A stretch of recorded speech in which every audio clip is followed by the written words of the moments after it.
DD Punjabi ਦੇ तमाम ਦਰਸ਼ਕਾਂ ਦਾ ਪ੍ਰੋਗਰਾਮ ਹਫਤਾਵਾਰ ਗਤੀਵਿਧੀਆਂ ਤੇ ਸਮੀਖਿਆ ਦੇ ਵਿੱਚ ਨਿੱਘਾ ਸਵਾਗਤ।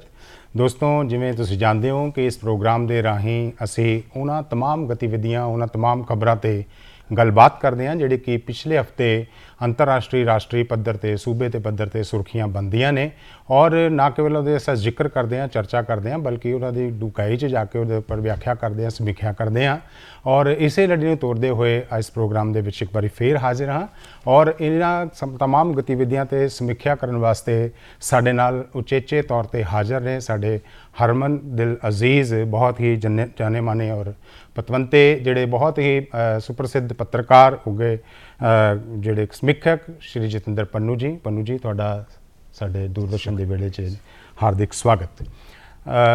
गलबात शुरू करांगे जी चाइना दे नाल, क्योंकि चाइना असीं देख रहे हैं कि लगभग पिछले 4-5 महीनों तो पूरे देश ही नहीं विदेश और पूरी दुनिया के मुकाम दे जिन्ने देश ने उन्हां दे देश के अंदर की वापर रहा उहदे विच बड़ा वड्डा रोल चाइना सीधे रूप के तौर पर अदा कर रहा है। भावें चाहे कोरोना वायरस के जन्म तो लैके उसनों फैलाने की गल है तो उसके बाद कुछ होर जिहड़े देश जिहदे विच साडा देश अपना भारत भी शामिल है उहदे नाल जिहड़ियां सरहदी गतिविधियां दे कारण ये चर्चा दे विच है। तो पिछले दिनां भी चर्चा दे विच रहा चाइना दे नाल, चाहे वह गलवान घाटी की गलबात होए जिथे साडे मुठभेड़ हुई जवानां दी, उस तो बाद साडे फौजी अफसरां दी डिप्लोमैटिक लैवल की कई किस्म दीयां गलबातां हुईयां और उन्हां गलबातां दा की सिट्टा निकलिया और पिछले हफ्ते खास करके इस कड़ी दे विच की प्रोग्रेस हुई, की कहना चाहूँगे इहदे बारे? गल है डॉक्टर साहब, ये बदकिस्मती की गल है कि इस गवांढी नाल साडे संबंधां दे विच तनाव आया जी। कसूर बहुता उहदा, असीं तां पंडित नेहरू दे वेले भी नेड़ता दा हत्थ वधाया सी जी, उन्हां ज्यादती कीती, गल जंग तक पहुँच गई। इस वारी भी जिन्नियां खुल्लां भारत ने दित्तियां, उन्हां दे कारखाने लवाए, प्लांट लवाए, उन्हां नूं हर एक गल दी खुल्ल दित्ती जी। अज हुण ये खबर आई है कि आगरे दे विच जिहड़ी मैट्रो बननी सी ਉਹਦਾ प्रोजेक्ट चीनी कंपनी कोल सी जी, वो रद्द किया नहीं गया, सानू करना पिया क्योंकि चीन का व्यवहार ठीक नहीं तो एक एक करके कई प्रोजेक्ट रद्द करने पे जी।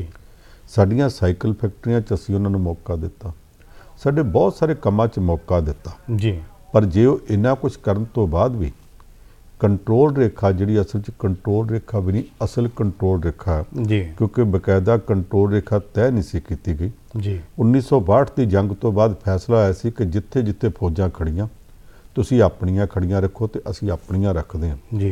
उहनूं जदों उलंघण लग पिया, जदों वो इदां दी ज्यादती करन लग पिया तो फिर तंग आमद बजंग आमद साडे बड़िआं नूं भी अग्गों भिड़ना पिया। असीं मजबूरी च भिड़े आ, भारत भिड़न दा हामी नहीं सी जी। उन्हां हालात दे विच चीन ने जो कुछ कीता उहदा सिट्टा ये निकलिया कि इस वेले तनाव जी। उस तनाव च दोवें पासियां तो वो गल्लां बातां चलदियां ने। इन्हां गल्लां बातां च डिप्लोमैटिक पद्धर दे उत्ते साडे दूत ते उन्हां दे दूत आपस विच गल्लां करदे ने जी। साडे फौजी जरनैल ते उन्हां दे फौजी जरनैल भी बैठे ने। असीं कोई वड्डी मंग रखी नहीं, इहो आख्या कि 1962 की जंग तो बाद जिथे तुसीं सी उत्थे तुसीं बैठे रहो, जिथे असीं बैठे हां पुरानी पोजीशन ते आ गए। पुराणियां पोजीशनां अगे ते नक्शे हुंदे सी जी।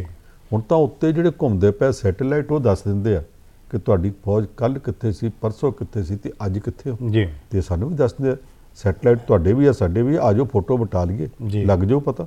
इहदे उत्ते अजे तक चीन वाले पिछे हटण नूं तैयार नहीं, झिझकदे।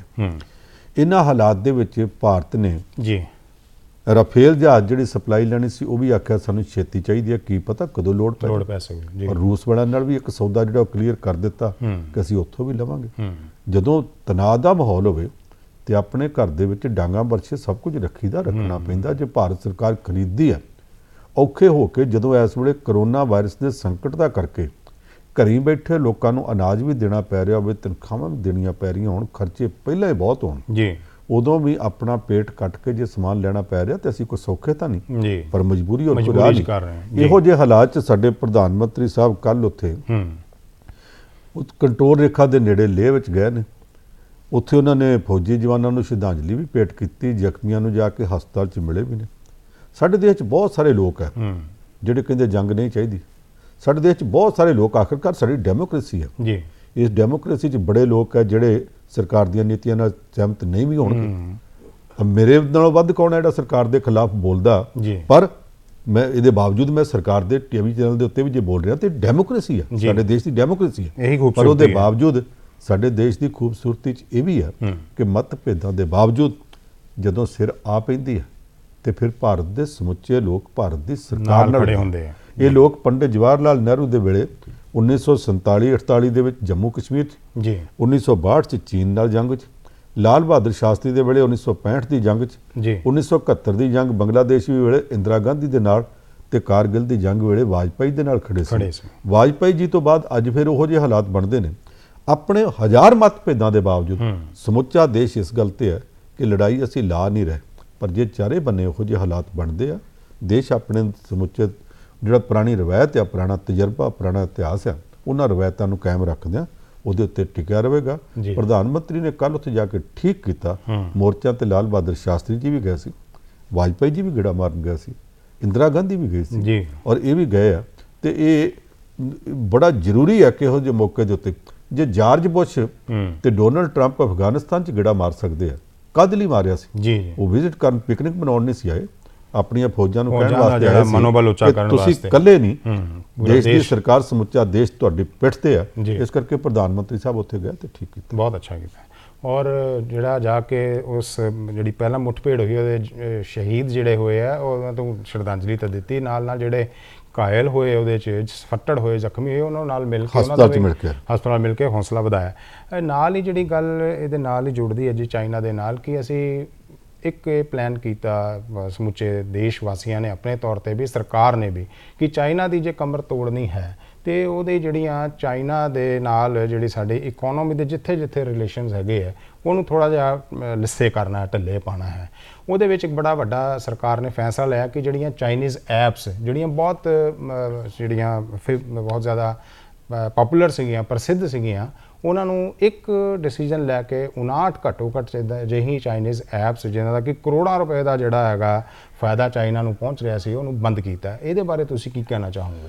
ਦੇਖੋ, ਸਾਨੂੰ ਉਹਨਾਂ ਸਾਰੀਆਂ ਦਾ ਤੇ ਪਤਾ ਨਹੀਂ, ਕੁਝ ਮੋਟੀਆਂ ਜਦੋਂ ਕਰੋਨਾ ਵਾਇਰਸ ਦੇ ਦਿਨਾਂ 'ਚ ਕਿਤੇ ਲਾਕਡਾਊਨ ਤੇ ਕਿਤੇ ਕਰਫਿਊ 'ਚ ਲੋਕ ਫਸੇ ਸੀ, ਰੋਜ਼ ਟਿਕਟੌਕ ਚੱਲਦੀ ਸੀ ਘਰਾਂ 'ਚ, ਨਿੱਕੀ ਗੱਲ ਦੇ ਉੱਤੇ ਸਭ ਤੋਂ ਜ਼ਿਆਦਾ ਮਸ਼ਹੂਰ ਹੋਈ, ਸਭ ਤੋਂ ਛੋਟੀ ਸੀ ਉਹ, ਥੋੜਾ ਜਿਹਾ 1 ਮਿੰਟ ਹੀ ਲਾਉਣਾ, ਮੁੜ ਕੇ ਚੱਕ ਕੇ ਪਾ ਦਿਓ, ਬਹੁਤ ਪ੍ਰਸਿੱਧ ਹੋ ਗਈ ਸੀ, ਪਪੂਲਰ ਹੋ ਗਈ ਸੀ।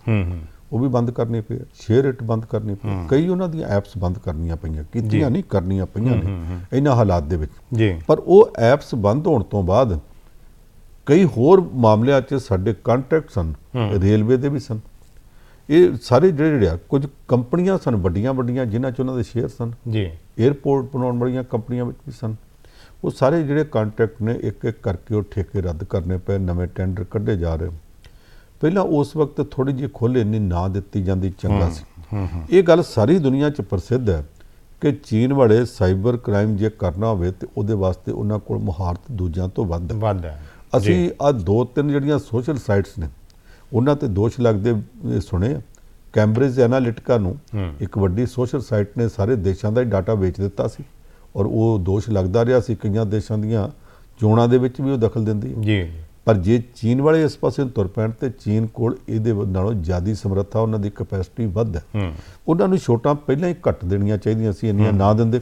ਹੁਣ ਜਦੋਂ ਇਹ ਛੋਟਾਂ ਬੰਦ ਕੀਤੀਆਂ ਜਾ ਰਹੀਆਂ, ਸਮੱਸਿਆ ਇਹ ਆਵੇਗੀ ਕਿ ਜਿਹੜੇ ਉਹਨਾਂ ਦੇ ਪਲਾਂਟ ਅਜੇ 2 ਸਾਲ 3 ਸਾਲ 4 ਸਾਲ ਪਹਿਲਾਂ ਲੱਗੇ, ਉਹਨਾਂ ਪਲਾਂਟਸ ਦਾ ਕੀ ਕਰਾਂਗੇ? ਉਹ ਭਾਰਤ ਵਿੱਚ ਚੱਲਦੇ ਨੇ, ਉਹਨਾਂ ਦਾ ਇੰਡੀਆ ਹੈੱਡ ਆ ਮਨੂ ਜੈਨ, ਉਹ ਚਲਾ ਰਿਹਾ। ਅੱਛਾ, ਇਹਦੇ ਨਾਲ ਵੀ ਅਗਲੀ ਗੱਲ ਇਹ ਕਿ ਪਹਿਲਾਂ ਤਾਂ ਜਦੋਂ ਉਹ ਪਲਾਂਟ ਲੱਗੇ ਉਹਨਾਂ 'ਚ ਮੁੰਡੇ ਕੁੜੀਆਂ ਬਹੁਤ ਭਰਤੀ ਹੋਏ ਤੇ ਅਸੀਂ ਕਹਿੰਦੇ ਸਾਂ ਨਵੀਆਂ ਨੌਕਰੀਆਂ ਮਿਲ ਗਈਆਂ। ਹੁਣ ਜਦੋਂ ਇਹ ਪਲਾਂਟ ਬੰਦ ਹੋਣਗੇ, ਆ ਜਿੰਨੀਆਂ ਉਹਨਾਂ ਦੀਆਂ ਐਪਸ ਬੰਦ ਹੋਈਆਂ, ਇਹ ਸਾਰੀਆਂ ਐਪਸ ਚੀਨ ਤੋਂ ਨਹੀਂ ਚੱਲਦੀਆਂ, ਉਹਨਾਂ ਦਾ ਕੋਈ ਨਾ ਕੋਈ ਸਰਵਰ ਭਾਰਤ ਵਿੱਚ ਵੀ ਹੈ।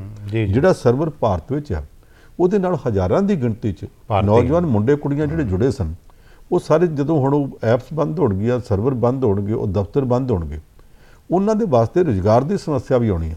ਸਮੱਸਿਆ ਸਾਨੂੰ ਵੀ ਆ, ਉਹਨਾਂ ਨੂੰ ਵੀ ਆ। ਅਸੀਂ ਸਿਰਫ ਇਹ ਨਾ ਸਮਝੀਏ ਕਿ ਚੀਨ ਵਾਲਿਆਂ ਦਾ ਆਰਥਿਕ ਨੁਕਸਾਨ ਹੈ, ਨੁਕਸਾਨ ਤਾਂ ਸਾਡਾ ਵੀ ਹੈ।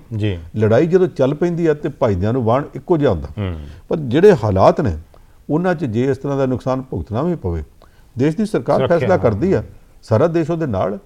ਲੋਕਾਂ ਨੂੰ ਔਖੇ ਵੀ ਹੋਣਾ ਪਿਆ ਹੋਣਗੇ, ਸਰਕਾਰ ਨੂੰ ਇਹ ਚਾਹੀਦਾ ਕਿ ਜਦੋਂ ਐਪਸ ਵਗੈਰਾ ਬੰਦ ਕਰਨੀਆਂ ਨੇ, ਜਿਹੜੇ ਲੋਕ ਇਹ ਤੋਂ ਪ੍ਰਭਾਵਿਤ ਹੁੰਦੇ, ਅਜੇ ਤੱਕ ਇਹ ਆ ਰਿਹਾ ਕਿ ਫਿਰ ਕੀ ਹੋ ਗਿਆ, ਟਿਕਟੌਕ ਬੰਦ ਹੋ ਗਈ, ਸਾਡੀ ਫਲਾਨੀ ਐਪ ਚੱਲ ਪਈ, ਉਹਨਾਂ ਦੀ ਫਲਾਨੀ ਚੱਲ ਪਈ, ਬੰਦ ਕੀਤੀ ਅਸੀਂ ਫਲਾਨੀ ਚਲਾ ਲਈ।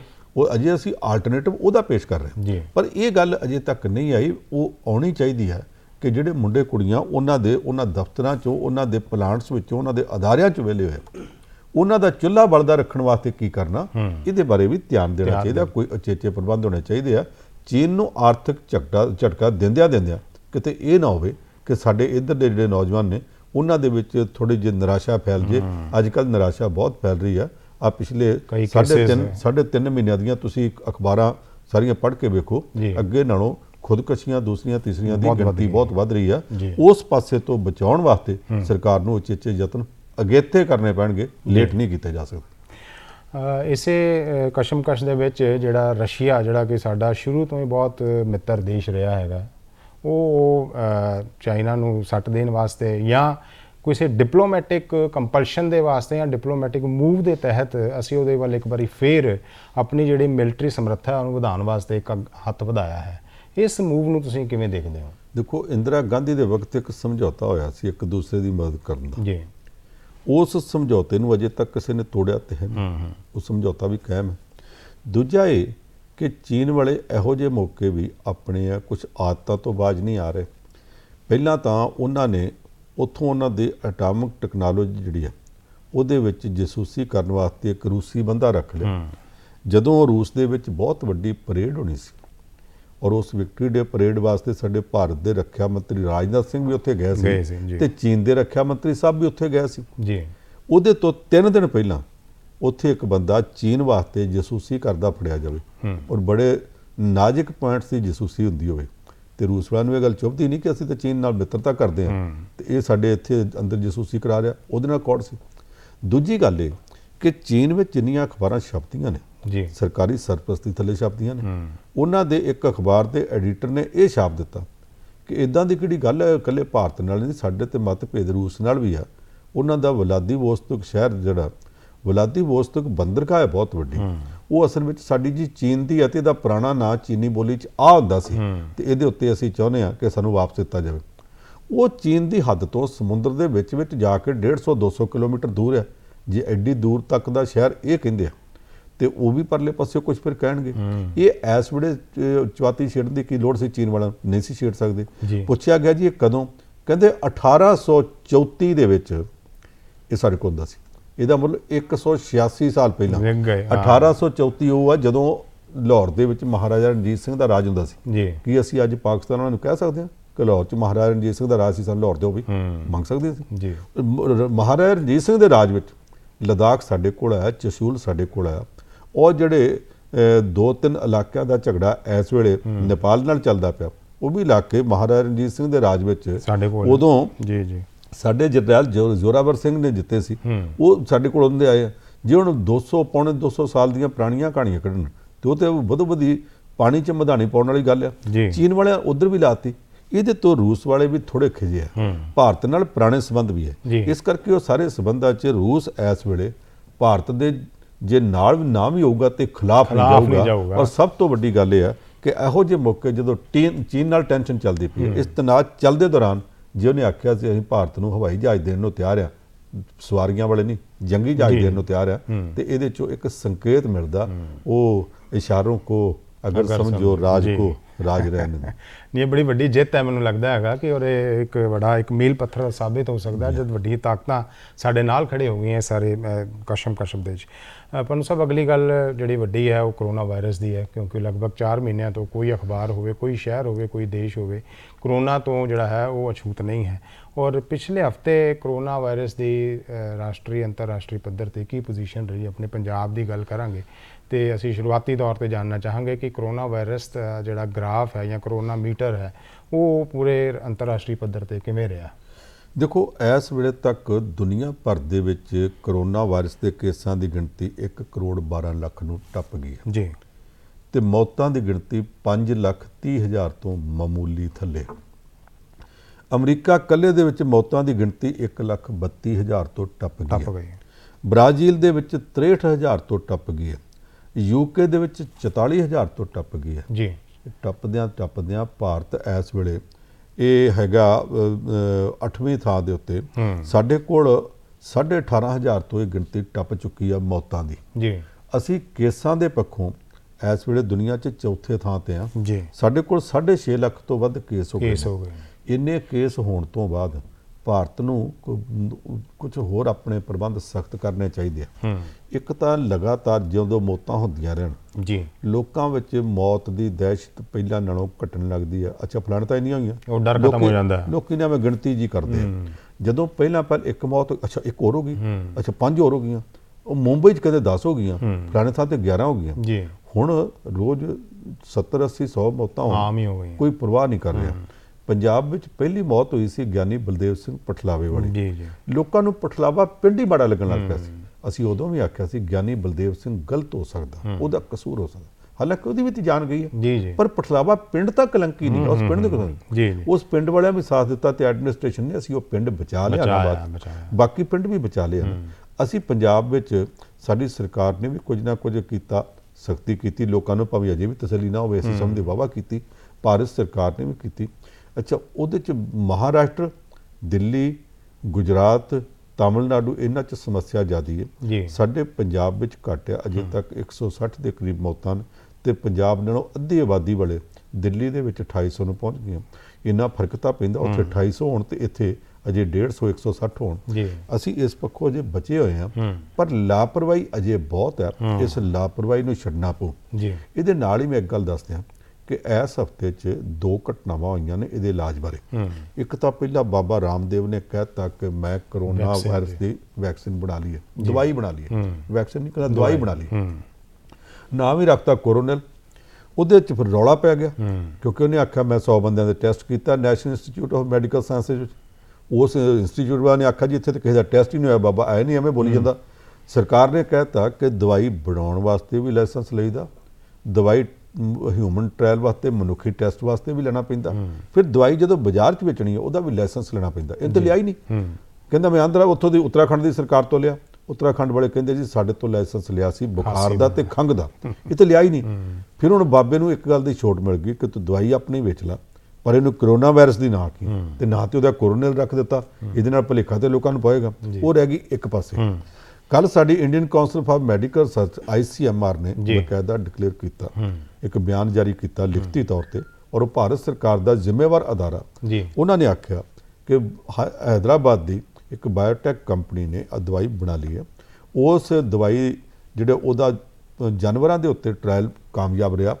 ਅਸੀਂ ਮਨੁੱਖੀ ਟੈਸਟ ਵੀ ਕਰਨ ਲੱਗੇ ਹਾਂ, ਹਿਊਮਨ ਟ੍ਰਾਇਲ ਕਰਨ ਲੱਗੇ ਹਾਂ। ਇਹਦੇ ਤੋਂ ਬਾਅਦ ਸਾਨੂੰ ਪੂਰੀ ਆਸ ਹੈ ਕਿ ਅਸੀਂ 15 ਅਗਸਤ ਤੱਕ ਇਹ ਦਵਾਈ ਬਾਜ਼ਾਰ ਵਿੱਚ ਮਨੁੱਖੀ ਲੋੜਾਂ ਵਾਸਤੇ ਕੱਢ ਸਕਾਂਗੇ। ਜੇ ਕੱਢ ਸਕਣ ਤੇ ਬੜੀ ਵਧੀਆ ਗੱਲ ਹੈ। ਸਾਰਾ ਦੇਸ਼ ਇਸ ਗੱਲ ਤੇ ਖੁਸ਼ੀ ਮਨਾਏਗਾ ਕਿ ਜਿਹੜੀ ਦਵਾਈ ਅਜੇ ਤੱਕ ਸਾਰੀ ਦੁਨੀਆ 'ਚ ਬਣ ਨਹੀਂ ਸਕੀ, ਜੋ ਭਾਰਤ ਬਣਾ ਜਾਵੇ ਤੇ ਭਾਰਤ ਦੀ ਬਹੁਤ ਵੱਡੀ ਕਾਮਯਾਬੀ ਹੋਵੇਗੀ। ਹੁਣ ਇਹ ਕਿਸੇ ਇਧਰੋਂ ਕਿਸੇ ਦੀ ਮਾਰੀ ਗੱਪ ਨਹੀਂ ਗਈ। ਭਾਰਤ ਦੀ Indian council for medical research ਜਿਹੜੀ ਆ ਉਹਦੇ ਵੱਲੋਂ ਇੱਕ ਬਕਾਇਦਾ ਉਹਨਾਂ ਦੇ ਡਾਇਰੈਕਟਰ ਵੱਲੋਂ ਜਦੋਂ ਐਲਾਨ ਆਇਆ ਤੇ ਸਾਨੂੰ ਇਹ ਤੇ ਭਰੋਸਾ ਕਰਨਾ ਚਾਹੀਦਾ ਕਿ ਭਾਰਤ ਜੇ ਬਣ ਜਾਂਦੀ ਹੈ ਦਵਾਈ ਤੇ ਅਸੀਂ ਮੌਤਾਂ ਵੀ ਰੋਕ ਕੇ ਕੇਸ ਵੀ ਕੰਟਰੋਲ ਕਰ ਲਵਾਂਗੇ ਤੇ ਸਾਰੀ ਦੁਨੀਆ 'ਚ ਭਾਰਤ ਦਾ ਸਿਰ ਵੀ ਉੱਚਾ ਹੋਊਗਾ। ਸਾਨੂੰ ਸਾਰਿਆਂ ਨੂੰ ਕਾਮਨਾ ਕਰਨੀ ਚਾਹੀਦੀ ਹੈ ਕਿ ਇਹ ਐਲਾਨ ਜਿਹੜਾ ਸਿਰੇ ਚੜੇ, ਇਹਦੇ 'ਚ ਬਹੁਤ ਕੁਝ ਲੁਕਿਆ ਹੈ। ਇਹਦੇ ਨਾਲ ਹੀ ਜਿਹੜੀ ਵੈਕਸੀਨ ਦੇ ਨਾਲ ਨਾਲ ਗੱਲ ਦਿੱਲੀੋਂ ਵੀ ਇੱਕ ਬੜੀ ਸੁਖਾਵੀ ਖਬਰ ਆਈ ਸੀ ਕਿ ਪਲਾਜ਼ਮਾ ਦਾ ਜਿਹੜਾ ਬੈਂਕ ਬਣਾ ਲਿਆ ਹੈਗਾ, ਉਹਦੇ ਬਾਰੇ ਕੀ ਕਹਿਣਾ ਚਾਹੋਗੇ? ਦੇਖੋ ਪਲਾਜ਼ਮਾ ਟ੍ਰਾਇਲ ਦੁਨੀਆ ਦੇ ਹੋਰ ਦੇਸ਼ਾਂ 'ਚ ਵੀ ਹੈ, ਭਾਰਤ ਵਿੱਚ ਵੀ ਹੈ। ਜਿਹੜੇ ਲੋਕਾਂ ਨੂੰ ਕਰੋਨਾ ਵਾਇਰਸ ਦਾ ਅਟੈਕ ਹੋ ਜਾਂਦਾ, ਪੋਜ਼ਿਟਿਵ ਹੋ ਜਾਂਦੇ, ਜਦੋਂ ਉਹ ਠੀਕ ਹੋ ਕੇ ਆਉਂਦੇ ਇਮਿਊਨ ਸਿਸਟਮ ਵੱਧ ਜਾਂਦਾ। ਠੀਕ ਹੋਣ ਤੋਂ ਬਾਅਦ ਉਹਨਾਂ ਦੇ ਜਿਹੜਾ ਹੱਡੀਆਂ ਦੇ ਵਿੱਚ ਖੂਨ ਦੇ ਵਿੱਚ ਮਿੱਝ ਹੈ ਜਿਹਨੂੰ ਪਲਾਜ਼ਮਾ ਕਹਿੰਦੇ ਆ, ਉਹ ਲੈ ਕੇ ਤੇ ਕਰੋਨਾ ਵਾਇਰਸ ਦੇ ਮਰੀਜ਼ਾਂ ਤੇ ਵਰਤਿਆ ਜਾ ਸਕਦਾ। ਇਹ ਟੈਸਟ ਦਿੱਲੀ 'ਚ ਕੀਤੇ ਗਏ, ਨਤੀਜੇ ਵਧੀਆ ਹੈ। ਬਾਕੀਆਂ ਨੂੰ ਛੱਡੋ, ਸਾਡੇ ਬਾਬਾ ਫਰੀਦ ਮੈਡੀਕਲ ਯੂਨੀਵਰਸਿਟੀ ਫਰੀਦਕੋਟ 'ਚ ਸਾਡੇ ਪੰਜਾਬ 'ਚ ਉੱਥੇ ਟੈਸਟ ਕੀਤਾ ਗਿਆ, ਕਾਮਯਾਬ ਰਿਹਾ। ਦਿੱਲੀ ਦੀ ਸਰਕਾਰ ਨੇ ਆਖਿਆ ਜੀ ਕਿਉਂਕਿ ਟ੍ਰਾਇਲ ਕਾਮਯਾਬ ਰਿਹਾ, ਅਸੀਂ ਹੁਣ ਪਲਾਜ਼ਮਾ ਬੈਂਕ ਬਣਾਵਾਂਗੇ। ਜਿਹੜੇ ਲੋਕ ਠੀਕ ਹੋਏ ਆ ਉਹ ਆਪਣਾ ਪਲਾਜ਼ਮਾ ਡੋਨੇਟ ਕਰਨ, ਔਰ ਜਿਹੜਾ ਕੋਈ ਡੋਨੇਟ ਕਰੇਗਾ ਉਹਨੂੰ ਘਰ ਤੋਂ ਲਿਆਉਣ ਦੀ, ਲਿਜਾਣ ਦੀ, ਵਾਪਸ ਛੱਡਣ ਦੀ, ਸਾਰੇ ਕੁਝ ਦੀ ਖਰਚੇ ਦੀ ਹਰ ਕਿਸਮ ਦੀ ਜ਼ਿੰਮੇਵਾਰੀ ਸਾਡੀ, ਅਸੀਂ ਚੁੱਕਾਂਗੇ ਸਰਕਾਰ ਵੱਲੋਂ। ਇਹ ਸ਼ਾਇਦ ਭਾਰਤ ਵਿੱਚ ਪਹਿਲਾ ਬੈਂਕ ਹੈ ਔਰ ਇਹ ਬਹੁਤ ਵਧੀਆ ਤਜਰਬਾ ਜੇ ਇਹ ਕਾਮਯਾਬ ਹੋ ਜਾਂਦਾ ਜੀ, ਤੇ ਜੀ। ਬਾਕੀ ਥਾਵਾਂ ਤੇ ਵੀ ਵਰਤਿਆ ਜਾਣਾ ਜੀ। ਚਾਹੀਦਾ। ਰਾਜਨੀਤੀ ਆਪਣੀ ਥਾਂ ਤੇ ਹੈ, ਕਿਸੇ ਵੀ ਥਾਂ ਤੇ ਜੇ ਕੋਈ ਚੰਗਾ ਤਜਰਬਾ ਹੁੰਦਾ ਜੀ। ਮਨੁੱਖੀ ਭਲੇ ਵਾਸਤੇ ਆ, ਉਹਨੂੰ ਤੇ ਉਹਨੂੰ ਸਮਰਥਨ ਬਾਕੀ ਕਰਨਾ ਥਾਵਾਂ ਤੇ ਵੀ ਚਾਹੀਦਾ। ਲਾਗੂ ਕੀਤਾ ਜਾਣਾ ਚਾਹੀਦਾ। ਜੀ, ਇੱਕ ਵੱਡੀ ਖਬਰ ਜਿਹਨੂੰ ਲੈ ਕੇ ਪੂਰੇ ਦੇਸ਼ ਦੇ ਵਿੱਚ ਸੀਗੀ ਕਿ ਪ੍ਰਾਈਵੇਟ ਸਕੂਲਾਂ ਦੇ ਫੀਸਾਂ ਦੇ ਬਾਰੇ ਸੀਗਾ ਕਿ ਬਹੁਤ ਸਾਰੇ ਪੇਰੈਂਟਸ ਪਰੇਸ਼ਾਨ ਸੀ। ਕਈ ਸੂਬਿਆਂ ਦੇ ਵਿੱਚ ਅਲੱਗ-ਅਲੱਗ ਕਿਸਮ ਦੀ ਖਬਰਾਂ ਸੁਣ ਰਹੇ ਹੈ। ਕਿਤੇ ਸਰਕਾਰ ਆਪ ਲੈਣ ਦੇ ਵਾਸਤੇ ਤਿਆਰ ਹੈ, ਕਿਤੇ ਪੇਰੈਂਟਸ ਫੀਸ ਨਹੀਂ ਦੇਣ ਨੂੰ ਤਿਆਰ ਹੈ। ਇਹ ਸਾਰੀ ਜਿਹੜੀ ਉਧੇੜ-ਬੁਣ ਪੂਰੇ ਹਫ਼ਤੇ ਚੱਲੀ, ਇਹਦੇ ਬਾਰੇ ਕੀ ਰੁਖ ਰਿਹਾ ਹੈਗਾ? ਦੇਖੋ, ਇਹਦੇ 'ਚ ਕਈ ਪੱਖ ਨੇ। ਪਹਿਲਾ ਤਾਂ ਇਹ ਕਿ ਮਾਪੇ ਆਪਣੀ ਥਾਂ ਤੇ ਠੀਕ ਕਹਿੰਦੇ ਆ। ਜੀ। ਜਿਹੜੇ ਕਾਰੋਬਾਰੀ ਨੇ, ਦੁਕਾਨਾਂ ਵਾਲੇ ਨੇ, ਸਾਰੇ ਲੋਕ ਜਦੋਂ ਘਰੋਂ ਬੈਠੇ ਕਾਰੋਬਾਰ ਹੀ ਕੋਈ ਨਹੀਂ ਕੀਤਾ ਤੇ ਫੀਸਾਂ ਕਿੱਥੋਂ ਦੇਣ? ਸਰਕਾਰ ਤੇ ਕਹਿੰਦੀ ਆ ਮਕਾਨ ਮਾਲਕ ਆਪਣੇ ਕਿਰਾਏਦਾਰ ਤੋਂ ਕਿਰਾਇਆ ਵੀ ਨਾ ਮੰਗੋ। ਜੀ। ਸਕੂਲਾਂ ਵਾਲੇ ਫੀਸਾਂ ਮੰਗਦੇ ਆ। ਇਹ case Punjab Haryana high court 'ਚ ਵੀ ਗਿਆ। ਉੱਥੇ ਵੀ ਜਾ ਕੇ ਮਾਪਿਆਂ ਨੇ ਆਖਿਆ ਕਿ ਸਾਨੂੰ ਤੰਗ ਕੀਤਾ ਜਾ ਰਿਹਾ। ਇਹਨਾਂ ਨੇ ਫੀਸਾਂ ਪਿਛਲੇ ਸਾਲ ਤੋਂ ਵੀ ਵਧਾ ਦਿੱਤੀਆਂ ਨੇ ਔਰ ਉਹ ਖਰਚੇ ਮੰਗ ਰਹੇ ਆ ਜਿਨ੍ਹਾਂ ਦਾ ਪੜ੍ਹਾਈ ਨਾਲ ਕੋਈ ਵਾਸਤਾ ਹੀ ਨਹੀਂ। ਜੀ। ਹਾਈ ਕੋਰਟ ਨੇ ਆਖਿਆ ਕਿ ਫੀਸਾਂ ਵਧਣਗੀਆਂ ਨਹੀਂ, ਪਿਛਲੇ ਸਾਲ ਵਾਲੀਆਂ ਦਿਓ। ਇੱਕ ਤਾਂ ਇਹ ਕਿ ਕਿਉਂਕਿ ਆਨਲਾਈਨ ਪੜ੍ਹਾਈ ਕਰਾਈ ਜਾ ਰਹੀ, ਤੁਸੀਂ ਟਿਊਸ਼ਨ ਫੀਸ ਦੇ ਦਿਓ। ਦੂਸਰਾ, ਸਕੂਲ ਚੱਲਦਾ ਰੱਖਣ ਵਾਲੇ ਜਿਹੜੇ ਖਰਚੇ ਉਹ ਦੇ ਦਿਓ। ਸਕੂਲਾਂ ਵਾਲਿਆਂ ਨੇ ਅੱਗੋਂ ਆਪਣੀਆਂ ਬੱਸਾਂ ਦਾ ਖਰਚਾ ਵੀ ਪਾਤਾ। ਜਦੋਂ ਤੁਹਾਡੀਆਂ ਬੱਸਾਂ ਗੇਟ ਤੋਂ ਬਾਹਰ ਹੀ ਨਹੀਂ ਨਿਕਲੀਆਂ, ਨਾ ਉਹਨਾਂ ਦੇ ਟਾਇਰ ਘਸੇ, ਨਾ ਉਹਨਾਂ ਦਾ ਤੇਲ ਫੂਕਿਆ, ਨਾ ਡਰਾਈਵਰ, ਕੁਝ ਵੀ ਨਹੀਂ, ਤੇ ਉਹ ਤੁਸੀਂ ਉਹਦੇ ਖਰਚਾ ਕਿੱਦਾਂ ਇਹਨਾਂ ਤੋਂ ਲੈ ਸਕਦੇ ਮਾਪਿਆਂ ਤੋਂ? ਉਹ ਇਹਦਾ ਵੀ ਮੰਗਣ ਲੱਗ ਪਏ। ਇੱਕ ਸਮੱਸਿਆ ਇਹ ਹੈ ਕਿ ਸਕੂਲਾਂ ਵਾਲਿਆਂ ਕੋਲ ਉਹਨਾਂ ਕੋਲ ਐਮਰਜੈਂਸੀ ਫੰਡ ਵੀ ਹੈ। ਪਿਛਲੇ ਸਾਲਾਂ 'ਚ ਮਾਪਿਆਂ ਤੋਂ ਐਮਰਜੈਂਸੀ ਫੰਡ ਦੇ ਉੱਤੇ ਵੀ ਪੈਸੇ ਲੈਂਦੇ ਰਹੇ ਔਰ ਕਈ ਸਕੂਲਾਂ ਕੋਲ ਇੰਨਾ ਫੰਡ ਹੈ ਕਿ ਉਹ ਹਰ ਸਾਲ ਨਵੀਂ ਬ੍ਰਾਂਚ ਖੋਲ੍ਹ ਦਿੰਦੇ ਆ। ਉਹ ਨਵੀਆਂ ਬ੍ਰਾਂਚਾਂ ਕਿੱਥੋਂ ਖੁੱਲ੍ਹ ਰਹੀਆਂ ਨੇ? ਜੋ ਨਵੀਆਂ ਬ੍ਰਾਂਚਾਂ ਖੋਲ੍ਹਣ ਜੋਗੇ ਨੇ ਤੇ ਫਿਰ ਅਗਲੇ ਪਾਸੇ ਮਾਪਿਆਂ ਨੂੰ ਤੰਗ ਕਿਉਂ ਕਰਦੇ ਨੇ? ਇੱਕ ਤੀਸਰੀ ਧਿਰ ਹੋ ਰਿਹਾ ਜਿਹਦਾ ਕਿਤੇ ਜ਼ਿਕਰ ਨਹੀਂ ਹੋ ਰਿਹਾ, ਉਹ ਟੀਚਰ ਨੇ। ਟੀਚਰਸ ਨੂੰ, ਅਧਿਆਪਕਾਂ ਨੂੰ ਇਹ ਪ੍ਰਾਈਵੇਟ ਸਕੂਲਾਂ ਵਾਲੇ ਕੋਈ ਥੋੜੇ ਜਿਹੇ ਸਕੂਲਾਂ ਨੂੰ ਛੱਡ ਕੇ ਬਾਕੀ ਉਹ ਤਨਖਾਹਾਂ ਨਹੀਂ ਦੇ ਰਹੇ। ਉਹ ਮੰਗਦੇ, ਉਹ ਕਹਿੰਦੇ ਸਾਨੂੰ ਜਦੋਂ ਪੜ੍ਹਾਈ ਵਾਸਤੇ ਕਹਿੰਦੇ ਕਿ ਆਨਲਾਈਨ ਪੜ੍ਹਾਈ ਕਰੋ, ਸਾਨੂੰ ਫੀਸਾਂ ਤਨਖਾਹਾਂ ਵੀ ਦਿਓ। ਸਰਕਾਰ ਦੇ ਕੋਲ ਇੱਕ ਹੋਰ ਫੰਡ ਹੁੰਦਾ, ਜਿੰਨੇ ਵੀ ਛੋਟੇ ਸਕੂਲ ਨੇ, ਵੱਡੇ ਸਕੂਲ ਨੇ, ਇਹਨਾਂ ਤੋਂ ਕੁਝ ਪੈਸੇ ਪਹਿਲਾਂ ਜਮ੍ਹਾਂ ਕਰਵਾਏ ਜਾਂਦੇ ਆ ਕਿ ਜੇ ਕੱਲ੍ਹ ਨੂੰ ਕਿਸੇ ਕਾਰਨ ਸਕੂਲ ਬੰਦ ਹੋ ਜਾਵੇ ਤੇ ਫਿਰ ਜਿਹੜੇ ਅਧਿਆਪਕ ਨੇ ਉਹਨਾਂ ਦਾ ਖਾਤਾ ਵੀ ਪੂਰਾ ਕਰਨਾ। ਹੁਣ ਉਹਨਾਂ ਨੂੰ ਵੀ ਇਹ ਚੱਲਦਾ ਰੱਖਣ ਵਾਸਤੇ ਜਿਹੜੇ ਫੰਡ ਨੇ ਡੀਓ ਦਫ਼ਤਰਾਂ ਵਿੱਚ ਆ ਜਾਂ ਕਿੱਥੇ ਆ, ਜਿੱਥੇ ਵੀ ਕਿਤੇ ਹੈਗੇ ਆ, ਉਹਦੇ ਵਿੱਚੋਂ ਵੀ ਕੋਈ ਦੇਣੇ ਚਾਹੀਦੇ। ਸਭ ਤੋਂ ਵੱਡੀ ਗੱਲ ਇਹ ਕਿ ਸਕੂਲ ਮੈਨੇਜਮੈਂਟ, ਕੁਝ ਤਾਂ ਬਹੁਤ ਛੋਟੇ ਸਕੂਲ ਨੇ, ਕਮਜ਼ੋਰ ਮੈਨੇਜਮੈਂਟ ਨੇ, ਕੁਝ ਇਹੋ ਜਿਹੇ ਨੇ ਜਿਨ੍ਹਾਂ ਦੇ ਕੋਲ ਦੀ ਲੰਘ ਜਾਓ ਤੁਹਾਡੀ ਜੇਬ ਕੱਟੀ ਜਾਂਦੀ ਹੈ। 2 ਬੱਚੇ ਪੜ੍ਹਦੇ ਹੋਣ ਤੇ 12-14 ਹਜ਼ਾਰ ਰੁਪਇਆ ਲੱਗ ਜਾਂਦਾ ਹਰ ਮਹੀਨੇ। ਉਹਨਾਂ ਕੋਲ ਬਹੁਤ ਪੈਸਾ ਔਰ ਸਭ ਤੋਂ ਵੱਧ ਅੜੀਆਂ ਉਹ ਕਰ ਰਹੇ ਆ। ਉਹਨਾਂ ਨੇ ਆਪਣੇ ਟੀਚਰਾਂ ਨੂੰ 35% ਤਨਖਾਹ ਦਿੱਤੀ ਹੈ। 35% ਤਨਖਾਹ ਨਾਲ ਰੋਟੀ ਕਿੱਦਾਂ ਕੋਈ ਖਾ ਸਕਦਾ? ਇਹ ਹੁਣ case Punjab Haryana high court ਤੋਂ ਵੱਧ ਕੇ ਸੁਪਰੀਮ ਕੋਰਟ ਤੱਕ ਜਾ ਚੁੱਕਾ। ਉੱਥੇ ਜਾ ਕੇ ਹੁਣ ਵੇਖੋ ਕੀ ਫੈਸਲਾ ਹੁੰਦਾ। ਪਰ ਦੁੱਖ ਦੀ ਗੱਲ ਇਹ ਹੈ ਕਿ ਮਾਪਿਆਂ ਤੇ ਸਕੂਲ ਮਾਲਕਾਂ ਦੇ ਵਿਚਾਲੇ ਟੀਚਰਾਂ ਦਾ ਪੱਖ ਬਿਲਕੁਲ ਹੀ ਅਣਗੌਲਾ ਹੋ ਗਿਆ। ਇੱਕ ਹੋਰ ਜੇ ਅਸਾਂ ਪੰਜਾਬ ਦੀ ਗੱਲ ਕਰੀਏ ਤਾਂ ਬੜੀ ਵੱਡੀ ਖਬਰ ਆਈ ਤਖਤ ਕੇਸਗੜ੍ਹ ਸਾਹਿਬ ਤੋਂ। ਉੱਥੇ ਇੱਕ ਲੰਗਰ ਦੇ ਵਰਤਾਨ ਦੇ ਵਿੱਚ ਜੋ ਕੋਈ ਘਪਲਾ ਹੋਇਆ ਜਾਂ ਕੋਈ ਬੜੇ ਵੱਡੇ ਪੱਧਰ 'ਤੇ ਇੱਦਾਂ ਦੀ ਗੱਲ ਪੇਸ਼ ਕੀਤੀ ਗਈ ਕਿ ਵੀ ਉੱਥੇ ਈਵਨ ਲੋਕਡਾਊਨ ਦੇ ਦੌਰਾਨ, ਕਰਫਿਊ ਦੇ ਦੌਰਾਨ ਵੀ ਬਹੁਤ ਵੱਡੇ ਪੱਧਰ 'ਤੇ ਲੰਗਰ ਦਾ ਜਿਹੜਾ ਵਰਤਾਨ ਦਾ ਵਰਤਾਇਆ ਗਿਆ ਔਰ ਉਸ ਨੂੰ ਲੈ ਕੇ ਕਈ ਕਿਸਮ ਦੀ ਜਿਹੜੀ ਹੈ ਰਾਜਨੀਤੀ ਵੀ ਸ਼ੁਰੂ ਹੋ ਗਈ ਹੈ। ਉਹਦੇ ਬਾਰੇ ਕੀ ਕਹਿਣਾ ਚਾਹੂੰਗਾ? ਅਸਲੀਅਤ ਕੀ ਹੈ? ਦੇਖੋ, ਜਦੋਂ ਸਾਰੇ ਦੇਸ਼ 'ਚ ਲਾਕਡਾਊਨ ਸੀ ਤੇ ਪੰਜਾਬ ਵਿੱਚ ਕਰਫਿਊ ਸੀ, ਲੋਕੀ ਬਾਹਰ ਨਹੀਂ ਨਿਕਲ ਸਕਦੇ। ਤਖਤ ਸਾਹਿਬ ਮੱਥਾ ਟੇਕਣ ਕੌਣ ਆਉਂਦਾ ਸੀ? ਸੰਗਤਾਂ ਘਰੋਂ ਘਰੀ ਤੜੀਆਂ ਸਨ।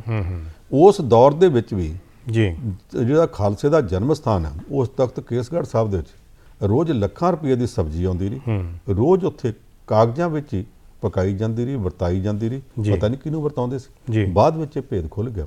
ਉਹਦੀ ਸ਼੍ਰੋਮਣੀ ਕਮੇਟੀ ਨੇ ਵੀ ਪੜਤਾਲ ਕਰਾਈ। ਹੁਣ ਉੱਥੋਂ ਦਾ ਮੈਨੇਜਰ, ਡਿਪਟੀ ਮੈਨੇਜਰ, ਕੁੱਲ ਮਿਲਾ ਕੇ 5 ਜਣੇ ਸਸਪੈਂਡ ਕੀਤੇ ਆ। ਪਰ ਇੱਕ ਗੁਰਦੁਆਰੇ ਦੀ ਗੱਲ ਹੈ ਨਾ, ਕੀ ਬਾਕੀ ਸਾਰੇ ਗੁਰਦੁਆਰੇ ਚੈੱਕ ਕਰ ਲਏ? ਪੁਰਾਣਾ ਤਜਰਬਾ ਕੀ ਆ? ਜਦੋਂ ਇਹੋ ਜਿਹਾ ਕੰਮ ਹੁੰਦਾ, ਇੱਕ ਥਾਂ ਤੇ ਨਹੀਂ ਹੁੰਦਾ, ਕੋਈ ਉੱਪਰੋਂ ਝੰਡੀ ਮਿਲਦੀ ਆ, ਕਈ ਥਾਵਾਂ ਤੇ ਹੁੰਦਾ। ਜਦੋਂ ਇੱਕ ਅੱਗੇ ਹੁੰਦਾ ਆ, ਇੱਥੇ ਜਿਹੜਾ ਇਦਾਂ ਦੀਆਂ ਗੱਲਾਂ ਦੇ ਉੱਤੇ ਪਰਦਾ ਪਾਉਣ ਦਾ ਕੰਮ ਬਹੁਤ। ਇੱਥੇ ਕਿਸੇ ਪ੍ਰਾਈਵੇਟ ਕੰਪਨੀ 'ਚ ਕਿਤੇ 5 ਲੱਖ ਦਾ ਵੀ ਫਰਾਡ ਹੋ ਜਾਵੇ ਤੇ ਉਹ ਕੇਸ ਪੁਲਿਸ ਕੋਲ ਜਾਂਦਾ। ਐਡੀ ਵੱਡੀ ਘਟਨਾ ਹੋਈ ਆ। ਸ਼੍ਰੋਮਣੀ ਗੁਰਦੁਆਰਾ ਪ੍ਰਬੰਧਕ ਕਮੇਟੀ ਦੇਸ਼ ਦੇ ਸੰਵਿਧਾਨ ਦੇ ਮੁਤਾਬਕ ਬਣੀ ਬਾਡੀ ਹੈ। ਇਹਦੇ ਵਿੱਚ ਐਡਾ ਵੱਡਾ ਘਪਲਾ ਹੋ ਗਿਆ ਵੇ ਕਿ ਪੁਲਿਸ ਨੂੰ ਰਿਪੋਰਟ ਕੀਤੀ ਗਈ ਹੈ। ਹੁਣ ਤੱਕ ਪੁਲਿਸ ਦੀ ਰਿਪੋਰਟ ਨਹੀਂ ਗਈ ਹੈ। ਅੰਦਰੇ ਅੰਦਰ ਹੀ ਉਹ ਜਿਹੜਾ ਹੈਗਾ ਨਾ ਕਿ ਇੱਕ ਦੂਸਰੇ ਦੀ ਫੜ ਬਾਂਹ ਫੜਾ ਬਾਂਹ 5 ਬੰਦੇ ਸਸਪੈਂਡ ਕਰਤੇ ਆ। ਇੱਕ ਕਮੇਟੀ, ਜਾਂਚ ਕਮੇਟੀ ਬਣਾਈ। ਇਦਾਂ ਦੀਆਂ ਜਾਂਚ ਕਮੇਟੀਆਂ 36 ਬਣਾਈਆਂ ਸ਼੍ਰੋਮਣੀ ਕਮੇਟੀ ਨੇ, ਕਦੇ ਕਿਸੇ ਪਾਸੇ ਲਾਈਆਂ ਨੇ। ਅਜੇ ਤੇ ਲੋਕਾਂ ਨੂੰ ਇਹ ਨਹੀਂ ਪਤਾ ਲੱਗਦਾ ਕਿ 2016 ਦੇ ਵਿੱਚ ਗੁਰਦੁਆਰਾ ਰਾਮਸਰ ਸਾਹਿਬ ਦੇ ਵਿੱਚ 267 ਗੁਰੂ ਕੇ ਸ਼ਾਇਦ 762 ਕਿੰਨੇ ਗੁਰੂ ਕੇ ਸਰੂਪ ਜਿਹੜੇ ਸਨ ਉਹ ਅੱਗ ਲੱਗ ਕੇ ਸੜ ਗਏ ਸਨ, ਉਹਨਾਂ ਨੂੰ ਧੁਆਖੇ ਗਏ, ਸੜ ਗਏ ਜਾਂ ਫਾਇਰ ਬ੍ਰਿਗੇਡ ਦੀਆਂ ਗੱਡੀਆਂ ਨਾਲ ਪਾਣੀ ਦੀਆਂ ਧਾਰਾਂ ਵੱਜ ਕੇ ਨੁਕਸਾਨੇ ਗਏ। ਸੱਚ ਸਾਹਮਣੇ ਨਹੀਂ ਆਇਆ, ਉਹਦੀ ਕੋਈ ਸ਼ਿਕਾਇਤ ਦਰਜ ਨਹੀਂ ਹੋਈ, ਉਹਦੀ ਸ਼੍ਰੋਮਣੀ ਕਮੇਟੀ ਰਿਪੋਰਟ ਦਰਜ ਨਹੀਂ। ਗੋਂਦਵਾਲ ਸਾਹਿਬ ਕਿਸੇ ਪਿੰਡ 'ਚ ਬੇਅਦਬੀ ਦੀ ਘਟਨਾ ਵਾਪਰੇ ਤੇ ਅਖੰਡ ਪਾਠ ਕਰਵਾ ਕੇ ਪਛਤਾਤਾਪ ਕੀਤਾ ਜਾਂਦਾ, ਉਹਨਾਂ ਦਾ ਪਛਤਾਤਾਪ ਵੀ ਨਹੀਂ ਕੀਤਾ ਗਿਆ। ਏਡੀਆਂ ਗੱਲਾਂ ਸ਼੍ਰੋਮਣੀ ਕਮੇਟੀ 'ਚ ਹੋ ਰਹੀਆਂ। ਸ਼੍ਰੋਮਣੀ ਕਮੇਟੀ ਲੋਕਾਂ ਨੂੰ ਜਵਾਬਦੇਹ ਹੋਣੀ ਚਾਹੀਦੀ ਆ, ਉਹ ਇਸ ਮਸਲੇ 'ਤੇ ਕੋਈ ਜਵਾਬ ਹੀ ਨਹੀਂ ਦੇ ਰਹੀ, ਪਰਦਾ ਪਾਇਆ ਜਾ ਰਿਹਾ। ਦੋਸਤੋ, ਖਬਰਾਂ ਹੋਰ ਵੀ ਸਾਡੇ ਕੋਲ ਬਹੁਤ ਸਾਰੀਆਂ ਸੀਗੀਆਂ, ਲੇਕਿਨ ਸਮੇਂ ਦੀ ਘਾਟ ਨੂੰ ਲੱਗਦੇ ਅਸੀਂ ਜਿਹੜੀ ਪ੍ਰਮੁੱਖ ਖਬਰਾਂ ਸੀਗੀਆਂ ਉਹਨਾਂ 'ਤੇ ਸਾਡੇ ਵਿਸ਼ਾ ਮਾਹਿਰ ਦੀ ਅਸੀਂ ਸਮੀਖਿਕ ਜਿਹੜੀ ਔਰ ਆਲੋਚਨਾਤਮਕ ਵਿਸ਼ਲੇਸ਼ਣ ਲੈ ਕੇ ਤੁਹਾਡੇ ਸਾਹਮਣੇ ਪੇਸ਼ ਹੋਏ ਹਾਂ। ਕੱਲ੍ਹ ਯੂਪੀ ਦੇ ਵਿੱਚ ਬਹੁਤ ਵੱਡੀ ਘਟਨਾ ਹੋਈ ਜਿੱਥੇ ਪੁਲਿਸ 'ਤੇ ਅਟੈਕ ਹੋਇਆ ਸੀ, ਕੋਈ ਪ੍ਰਿਯੰਕਾ ਗਾਂਧੀ ਨੂੰ ਲੈ ਕੇ ਕੋਈ ਮਕਾਨ ਖਾਲੀ ਕਰਾਉਣ ਦੀ ਗੱਲ ਹੈ, ਹੋਰ ਬਹੁਤ ਸਾਰੀਆਂ ਘਟਨਾਵਾਂ ਸੀਗੀਆਂ। ਅੱਜ ਨੀਟ ਦਾ ਤੇ ਜਿਹੜਾ JEE ਮੇਨ ਦਾ ਐਗਜ਼ਾਮੀਨੇਸ਼ਨ ਹੈ ਉਹਦੀ ਨਵੀਆਂ ਤਿਥੀਆਂ, ਤੇ ਅਗਲੇ ਹਫਤੇ ਫਿਰ ਇਸ ਪ੍ਰੋਗਰਾਮ ਨੂੰ ਲੈ ਕੇ ਤੁਹਾਡੇ ਸਮੱਖ ਹਾਜ਼ਰ ਹੋਵਾਂਗੇ। ਤੁਸੀਂ ਸਾਡੇ ਸਟੂਡੀਓ 'ਚ ਬਹੁਤ ਬਹੁਤ ਧੰਨਵਾਦ।